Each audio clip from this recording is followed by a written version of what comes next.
hamma bir qarich joyiga talashayotgan joyda bu mahallani qilgan qilig'ini qaranglar. O'rtaga 2 metr quruq joy tashab ketishibdi. Batda ham 2 metr quruq joy tashashibdi. Bu qo'shnilarim o'rtaga 2 metr quruq joy tashab ketibdi.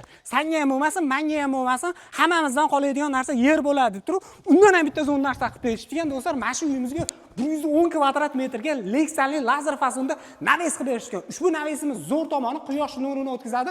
Ultra binafsha nurlardan, ya'ni quyosh zararli nurlardan 70% gacha saqlar ekan. Yana bitta zo'r tomoni yomg'ir qor yog'adigan bo'lsa, burchatkalar oyoqday urinmaydi. Bitta shupirib bersalar, keyin ayalarimiz, opalarimiz, ayalarimiz bemalol keyin tegmasa ham bo'lar ekan. 1 kvadrat metr narxiga keladigan bo'lsak, do'stlar, 550 ming so'm bo'ladi. Bu narxlarda ichida usta haqqi mahsuloti hamma yo'g'ini o'z ichiga oladi. Mana shunaqa portichkalari yo'q, mana shunaqa temir perilalarigacha bir-biriga kombinatsiya qilib cho'tka qilib berishgan, 15 yilgacha garantiya berishar ekan. Eng arzon narxi 350 ming so'mdan boshlab turib, shunchalik navesda. Xolasalang, lazerli fasonimiz bor, eng qimmati 600 ming so'mgacha bo'lar ekan. Bu narxlarda ichida O'zbekiston bo'ladi, dastavka ustanovga mutlaqo bepul bo'ladi.